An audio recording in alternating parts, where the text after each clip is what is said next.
No Brasil, desaparecem 250 mil pessoas por ano. Cerca de 40 mil são menores de idade, segundo dados da ONG Mães da Sé. Dia 25 de maio é o Dia Internacional da Criança Desaparecida. O que tem sido feito para evitar o sumiço de crianças no país? No programa de hoje, vamos conversar sobre esse assunto com Ivanise Esperidião, fundadora e presidente da ONG Mães da Sé. Eu sou Joel Scala e começa agora mais um programa Observatório do Terceiro Setor, o olhar da cidadania.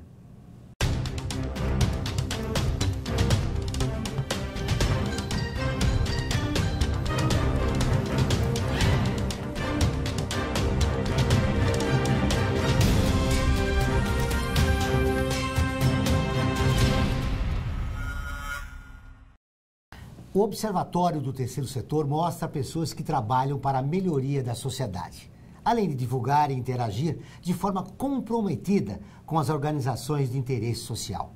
Hoje vamos falar sobre crianças desaparecidas, com Ivanise Esperidião, fundadora e presidente da ONG Mães da Sé.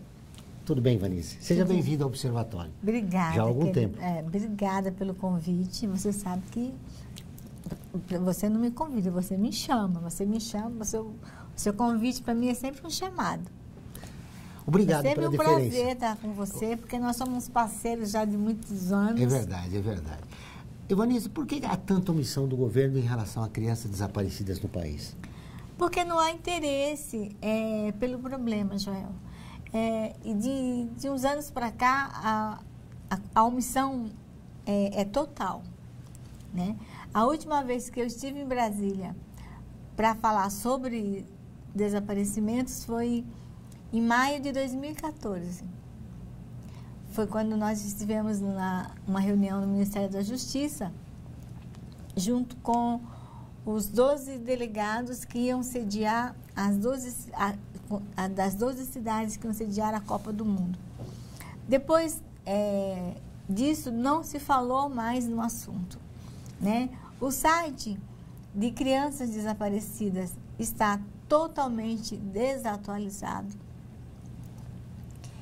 E, assim, para o governo é como se os nossos filhos não existissem. É como se nós fôssemos invisíveis aos olhos governamental. E a gente vive à mercê da própria sorte. Ô, Ivanise, você acredita que essas crianças desaparecidas, a maioria são da população de baixa renda, isso justifica a atitude do governo? Olha, 99% das crianças que desaparecem são de classes sociais muito pobres, entendeu? E é por isso que não há interesse, em resolver, em investigar os casos, porque é mais fácil eles falarem que a criança foge de casa do que investigar o desaparecimento a fundo, porque não importa, para mim não importa quais foram os motivos que levaram o desaparecimento de uma criança. Se uma criança fugiu de casa, ela está fugindo de uma violência doméstica, ela está fugindo de uma violência sexual, ela está fugindo de um conflito familiar. Então, aquele problema precisa ser resolvido. E é isso que eu tento fazer na minha limitação de trabalho. Ou seja, o governo não está fazendo sua lição de casa? Não. Nós não temos... nós estamos no maior estado da federação, no estado mais rico da federação, e nós não temos nenhum tipo de políticas públicas voltadas para as famílias que têm um filho desaparecido, seja ele criança ou adulto. Onde podem estar essas crianças? Em diversos lugares, entendeu? A criança que foge de casa é fácil de você encontrar. Você encontra essa criança na rua. Quando ela foge de casa, ela está fugindo por várias razões, né? Qual é a principal delas? Assim, o que mais motiva uma criança a desaparecer? Olha, a maioria são fugas do lar. Essas fugas são geradas por conflitos familiares. Só que se essa fuga não for tratada, ela continua ficando reincidente. E aí a criança acaba criando um vínculo com a rua. Na rua, ela é aliciada pelo famoso pai de rua. Ela começa a se drogar. Ela vai ser aliciada a pedir no semáforo. Ela vai aprender uma série de coisas indevidas e ela vai tomando gosto por aquilo. Porque na rua ela tem liberdade, né? Existem vários serviços para a população de rua, inclusive para a criança, as chamadas casas, as casas de atendimento à população de rua, onde a criança vai lá, ela come, ela toma banho, troca de roupa e volta para a rua. Então, não existe uma triagem. Por que aquela criança entrou naquela instituição para tomar banho, para comer, para se trocar de roupa? Por que não existe uma triagem para saber aonde aquela criança mora, de onde ela veio, o porquê que ela está na rua? Não é feito esse levantamento. Não. Nós estávamos com um projeto ano passado que ele acabou no final de fevereiro deste ano. Nosso projeto se chamava Missão Esperança. Era um projeto voltado para a criança em situação de vulnerabilidade, que estava em situação de rua. Nós encontramos, inclusive, 6 crianças que estavam desaparecidas. E a família estava procurando as que estavam desaparecidas, que estavam em situação de rua, né? E esse projeto, inclusive, ele encaminhava as crianças que estavam em rua, em situação de rua, para os seus lares, fazia o acompanhamento, não era só devolver a criança para a família, mas a equipe técnica descobrir as razões por que ela descobrir as razões, fazer visita domiciliar, entendeu? Inclusive a criança que tem problemas, que são crianças especiais, levava essa criança, fazia acompanhamento junto à mãe nas unidades de atendimento psicológico. Então, esse projeto durou só 1 ano. Eu fiquei muito triste, mas era um projeto que era financiado pelo FUNCAD e a duração dele era de 1 ano. A gente não conseguiu recurso para dar continuidade a esse projeto. Mas foi um projeto que ele deu muito certo. Hoje, a gente trabalha a prevenção. A gente ministra palestra nas escolas, na rede pública, trabalhando a prevenção do desaparecimento, onde a gente tem uma equipe técnica que faz as palestras educativas e distribui as cartilhas. A cartilha para a criança, ela tem uma forma bem lúdica. A cartilha para o adolescente, ela já tem uma linguagem mais informativa. Eu quero te ouvir logo depois do nosso intervalo. A gente volta dentro de instantes. Aguardem.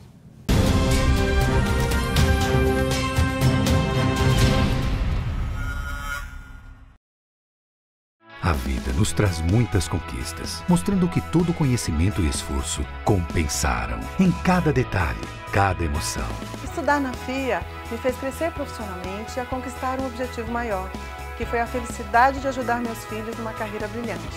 E a FIA compartilha esses sonhos com a melhor estrutura, corpo docente e networking que conduzem ao sucesso e à felicidade. FIA, sua maior conquista.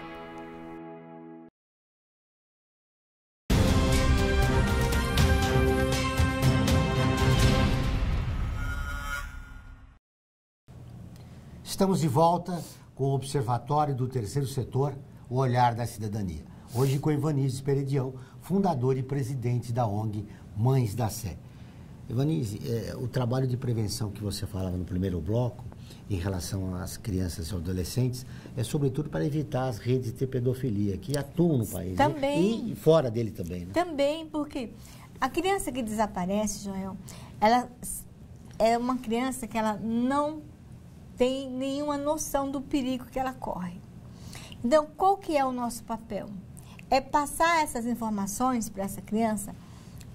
Na própria cartilha, está lá explicando para ela, para que ela não receba nada de nenhum estranho que ofereça, seja um brinquedo, um chocolate, uma bala, não dê informações, não aceite carona.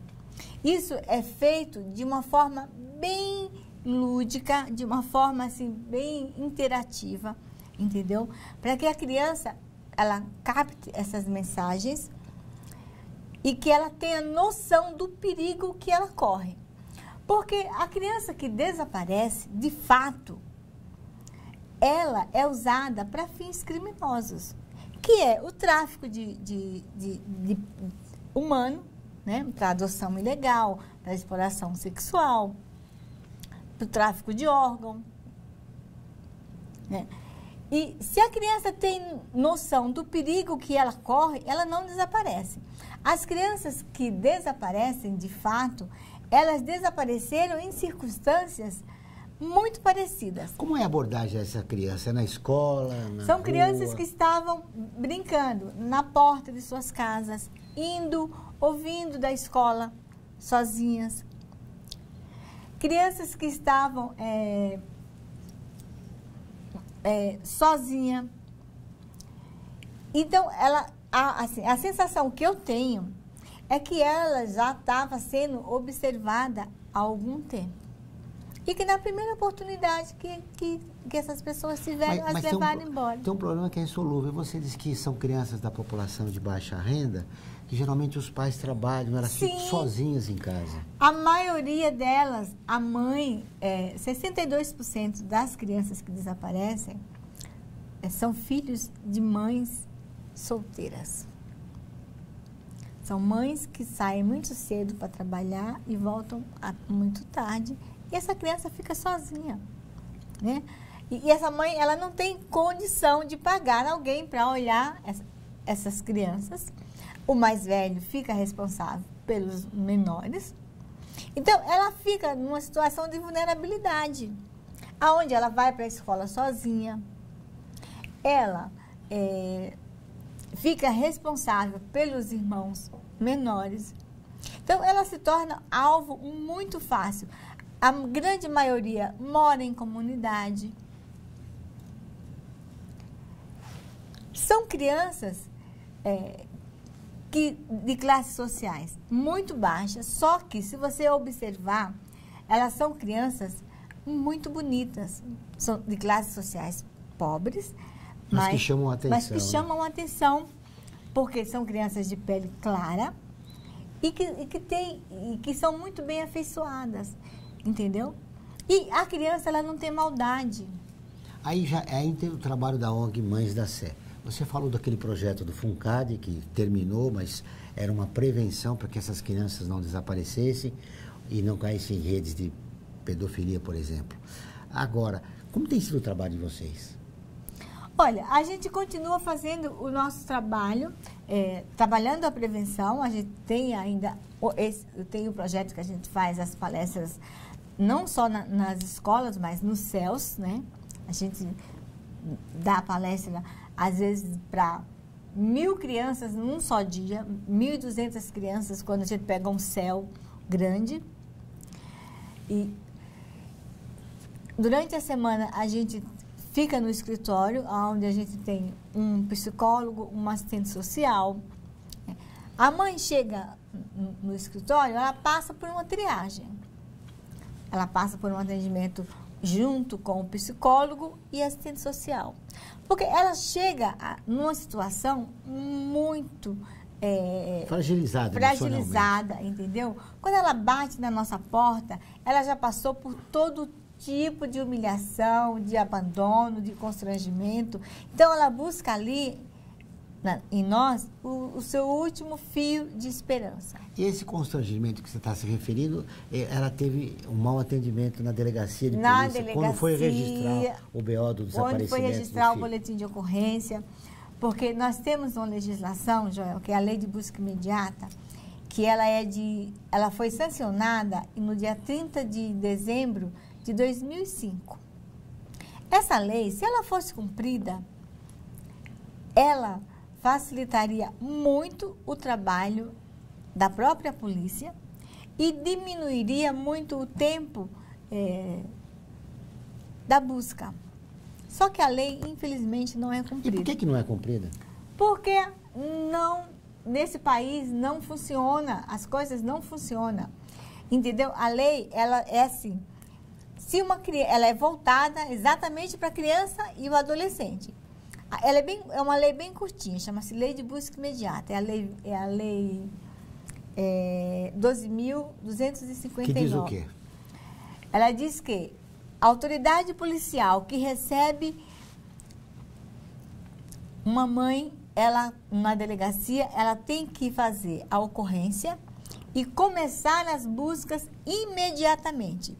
E ainda acionar a Polícia Federal, Polícia Rodoviária, aeroportos, portos, terminais de ônibus interestaduais, intermunicipais. Agora, me pergunta se a lei é cumprida. Ou seja, a polícia não faz isso. Não faz isso. E aí entra um grave problema. A mãe não tem acolhida na delegacia de polícia, quando foi registrar o BO, procura Mães da Sé para ver se consegue encontrar a mãe o filho. Que chega na delegacia, aí o policial, o delegado, fala para ela assim: volte daqui a 24 horas. Ela não tem conhecimento dos seus direitos. Ela acha que ela tem que esperar 24 horas. E aí ela sai da delegacia e começa a procurar o seu filho sozinha. Se a lei fosse cumprida, as primeiras horas, Joel, é de suma importância, porque você evita que essa criança seja retirada do seu estado, do seu país de origem. Você evita que essa criança seja vítima de violência sexual seguida de morte. Mas, infelizmente, qualquer pessoa passa por qualquer aeroporto no nosso país. E essa primeira orientação que você deve dar, quem está vendo nosso programa, que teve algum conhecido que a criança desapareceu, ela tem o direito de que a polícia imediatamente vá atrás dessa criança. Sim, entendeu? A mãe, ela tem que ter conhecimento da lei. Se o delegado se negar a fazer a ocorrência, ela simplesmente vá à corregedoria da Polícia Civil e faz uma denúncia por crime de prevaricação. Quando ele fala para ela, volte daqui a 24 horas, ele sabe que está cometendo crime de prevaricação, mas aquela mãezinha não sabe. Então, ele se aproveita dessa falta de informação dessa mãe.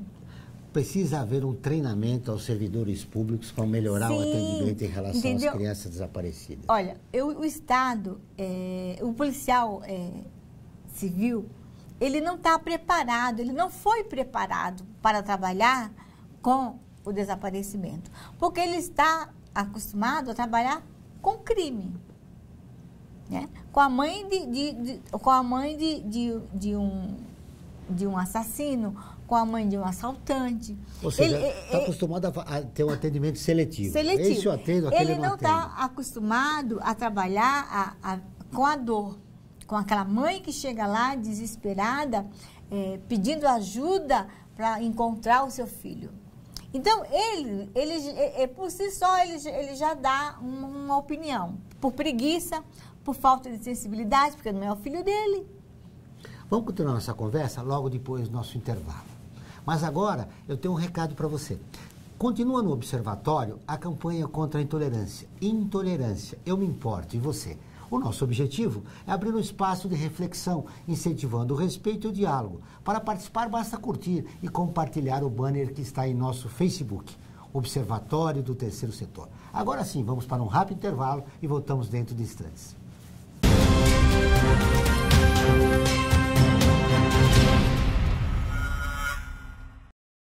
Se a gente fosse uma família de posse, eles poderiam trabalhar em cima de um sequestro. Mas como não era, então era um desaparecimento a mais. Qual foi a maior dificuldade de encontrar o José Carlos? A maior dificuldade que eu achei foi por quanto eu fui na delegacia fazer um BO e eles falaram assim para mim que eu poderia fazer pela internet, entendeu? Se eu tivesse feito no momento na delegacia, eu tinha encontrado ele, entendeu? porque ele passou o dia andando pela rua e...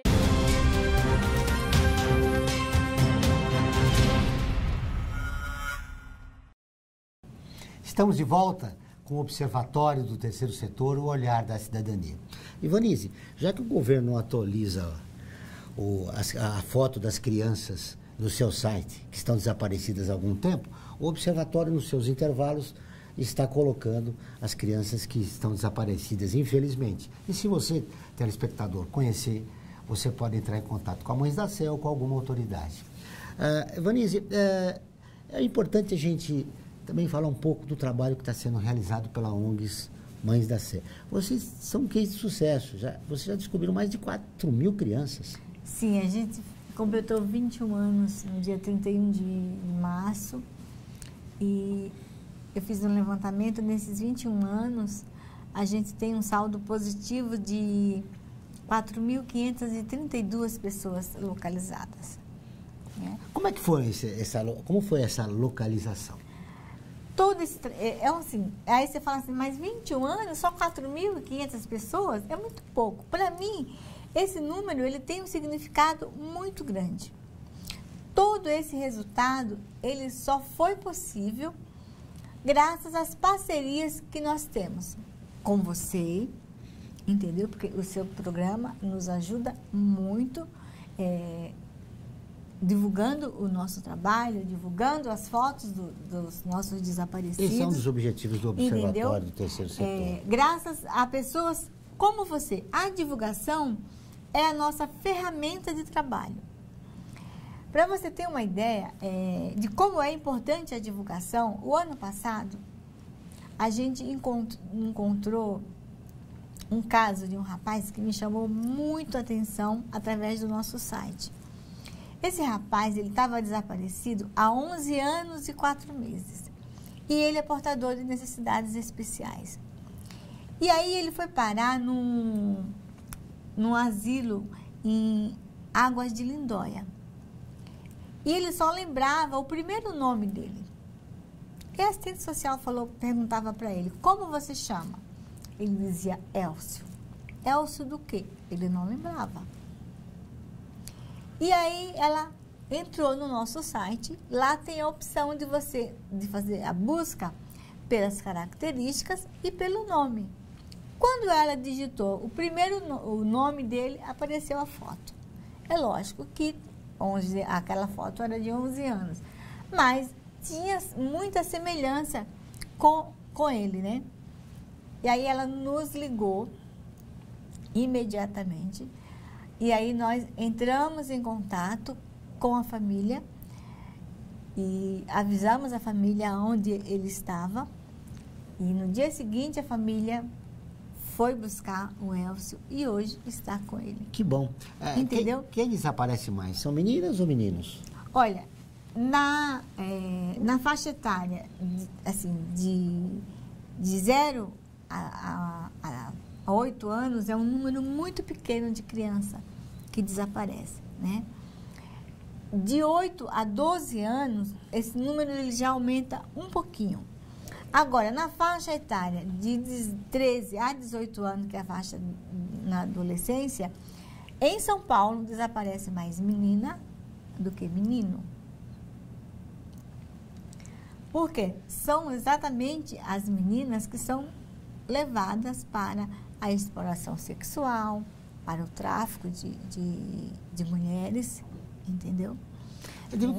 Na faixa etária já da maioridade, desaparecem mais homens do que mulheres. Na faixa etária maior são homens que mulheres, mas nessa de 18 anos são os adolescentes que... Sim. E aí elas são vítimas da rede de pedofilia, tráfico de órgãos. E essas meninas ficam no país ou são levadas fora? São levadas para fora também. A gente já teve casos em que a gente encontrou uma menina que ela desapareceu com 17 anos e ela foi levada, ela foi vítima do tráfico de mulheres e a gente encontrou ela 2 anos depois na Espanha. E a gente só conseguiu encontrar essa garota através de uma matéria que nós fizemos com uma emissora de televisão, onde o tema era tráfico de mulheres. E aí nós mostramos o caso da Fernanda. E no dia seguinte, a matéria foi ao ar no domingo à noite. Na segunda-feira de manhã, ela foi encontrada no centro de Madrid. Inclusive, ela estava grávida e ela não sabia quem era o pai daquela criança. Que absurdo. Entendeu? E a Polícia Federal? Olha, a Polícia Federal, ela é responsável pelo tráfico de pessoas, né? E quando chega um caso lá no escritório que eu suspeito que se trata de tráfico de pessoas, eu encaminho esse caso diretamente para o Ministério Público, que tem um projeto dentro do Ministério Público que se chama PLID, que é Programa de Localização e Identificação de Pessoas. E aí eu ligo para a doutora Eliana e encaminho, porque aí ela ela como promotora de justiça e coordenadora desse projeto, ela toma todas as providências. Inclusive, ela já me ajudou a localizar crianças que a gente tem uma parceria com uma instituição de Portugal. E a doutora Eliana é uma parceira nossa. E todos esses casos que dizem respeito ao tráfico de pessoas, eu encaminho para o Ministério Público, porque aí o Ministério Público trabalha em parceria, em conjunto com a Polícia Federal. Porque nós não temos autonomia para fazer isso. O nosso trabalho, ele tem uma limitação. Então, quando chega a esse ponto, eu encaminho para o Ministério Público, que é da competência dele, encaminhar para a Polícia Federal e os dois órgãos trabalharem de forma Inclusive, conjunta. o Ministério Público colabora com a ONGs Mães da Sé em relação à omissão de algumas autoridades, Sim, que não querer sim. registrar o BO. Sim, nós temos uma parceria muito boa com o Ministério Público, através do PLID, né?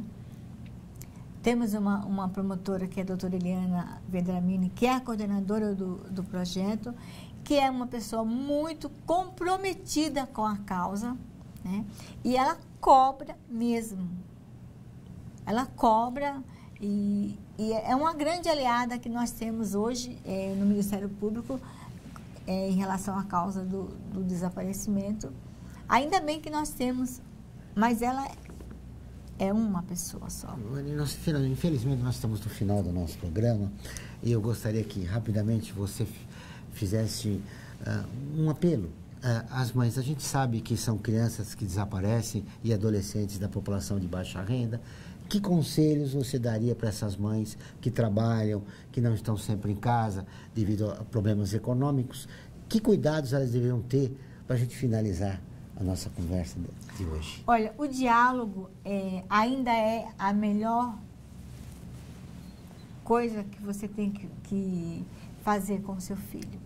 Porque, às vezes, a criança está sofrendo bullying na escola, está sendo ameaçada na escola, mas ela não tem liberdade de confidenciar esse problema com a mãe ou com o próprio pai. E ela acaba fugindo, né? Procure ser, acima de qualquer coisa, antes de você ser mãe, procure ser amiga do seu filho. Dê liberdade para que ele confidencie para você qualquer tipo de problema que ele tenha, porque às vezes a criança foge de casa porque ela não tem liberdade de falar para a mãe o que ela está passando. Obrigado, Eunice, pela entrevista. Imagina, é um prazer te revê-la. O prazer é sempre meu. Conte com o Observatório do Terceiro Setor para divulgar as fotos das crianças desaparecidas e qualquer projeto que você precisar divulgar. Obrigada, querido. O Observatório do Terceiro Setor desta semana fica por aqui. Mas para continuar nos acompanhando, acesse o nosso site, observatoriotercesetor.com.br. Também as nossas redes sociais. O Observatório está no Facebook, no Instagram e também no YouTube. Se inscreva em nosso canal. Deixe comentários, críticas e sugestões. Participe do Observatório do Terceiro Setor, o olhar da cidadania. Até o próximo programa.